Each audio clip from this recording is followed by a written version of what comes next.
ભાજપનો આગેવાની પહેલા દરજ્જાનો નાગરિક, એ આપણા કરતા ઊંચો, એ આપણા કરતા મહાન, અને આપણે બધા પછી એની નીચે, આપણે એના કરતા નાના, આપણે એના કરતા નિમ્ન. માણસ મરી જાય એની કોઈ કિંમત નથી. ભાજપ વાળાને ગ્લાસ નો અડવો જોઈએ.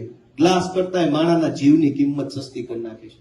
અને છતાંય આપણામાંથી કોઈનો આત્મા ન જાગે તો આપણે એમ સમજવાનું કે આપણી અંદરનો માણસ મરી ગયો, હવે ખોખું વધ્યું છે. ભલે ગમે ના ખોખું. બોલતા કેમ નથી? અવાજ કેમ નથી ઉઠાવતા? તમારા ગામમાં સરકારી નાળું બનતું હોય, ગટર બનતી હોય, બ્લોક નખાતા હોય, ખોટું થતું હોય, તો કેમ તમારો આત્મા નથી જાગતો? બોલતા કેમ નથી?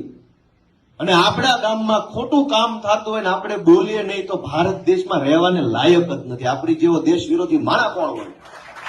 આપણા દેશમાં, આપણા ગામમાં આવીને કોક માણસ ભ્રષ્ટાચાર કરી જાય અને આપણે એવી રીતે બચાવ કરીએ કે અમારી જ્ઞાતિનો છે, અમારી જ્ઞાતિનો સરપંચ છે, બોલશું તો એને નહીં, અમારી જ્ઞાતિનો તાલુકા સભ્ય છે, અમારી જ્ઞાતિનો જિલ્લા સભ્ય